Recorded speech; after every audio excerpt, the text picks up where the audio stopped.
زمین میری تم کاش کرو، نفع آدھا میرا آدھا تیرا، یا زمین میری تم کاش کرو، میرے لیے سال میں اتنا پیسہ دے دو، اس مسئلے کی وضاحت کریں۔ ڈاکٹر اسرار احمد نے کہا کہ حرام مطلق ہے، گاؤں دیہاتوں میں تو سب اسی طرح زمین دیتے ہیں۔ ڈاکٹر اسرار احمد بہت اچھے بڑے اسلامک اسکالر تھے، لیکن یہ مسئلے میں بہت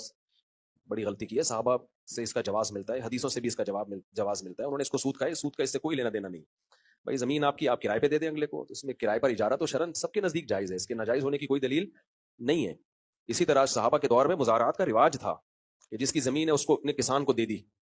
اور کسان کو یہ کہا کہ بھائی تو محنت کر، جو پیداوار ہوگی اتنے پرسنٹ میری، اتنے پرسنٹ تیری۔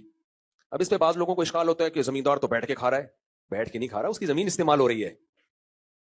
کسی کا پیسہ استعمال ہوتا ہے، کسی کی محنت ہوتی ہے، جو غریب آدمی ہے وہ محنت کرتا ہے، جو پیسے والا آدمی بیٹھ کے کھاتا ہے، تو یہ تو اللہ کا بنایا ہوا نظام ہے۔ اگر پیسے والے نے بھی بیٹھے بغیر کھانا تھا تو پیسے کا فائدہ کیا ہوا اس کا؟ کیا خیال ہے بھائی؟ آدمی پیسہ کماتا ہے، دیکھو ہم کتنے لوگوں کو جانتے ہیں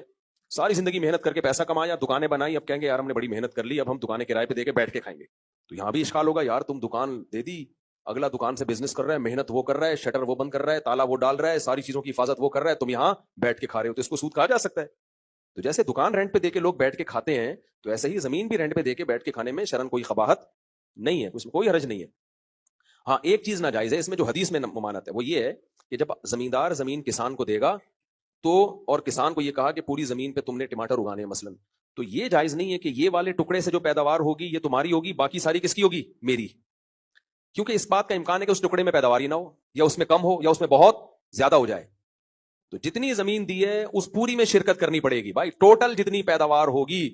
اس میں اتنے پرسنٹ میرا، اتنے پرسنٹ تمہارا، تاکہ پیداوار کم ہو تو دونوں کے پروفٹ میں کمی ہو، پیداوار زیادہ ہو تو دونوں کے پروفٹ میں اضافہ ہو۔ سرمایہ دار کیا کرتا ہے؟ اضافہ سارا خود، اور اس کو اسپیسیفک ایک چیز پکڑا دی، نہ یہ اس مزدور پہ ظلم ہے بھائی۔ اگر پیداوار زیادہ ہوگی تو اس کا حصہ بھی زیادہ ہو جائے گا، پیداوار کم ہوگی تو اس کا حصہ اگر کم ہوگا تو تمہارا حصہ بھی کم ہو جائے گا۔ جیسے مشارکت اور مضاربت میں ہوتا ہے، آپ نے پیسہ لگایا تو نفع نقصان پہ ہوتا ہے، بھائی پروفٹ بڑھے گا تو اس کا بھی مارجن آف پروفٹ بڑھ جائے گا، تو پرسنٹیج کے حساب سے یہی فائدہ ہوتا ہے۔ تو زمین مزارعات پہ دینا بھی جائز ہے، یعنی کہ ایک کی زمین ہو اور دوسرے کی محنت ہو، اور پیداوار کو وہ لوگ پرسنٹیج کے حساب سے شرکت کر لیں، اور کرائے پہ دینا بھی شرعاً جائز ہے کہ آپ نے زمین دے دی، بھائی مجھے کرایہ چاہیے اس کا، جیسے مکان کرائے پہ دیتے ہو آپ۔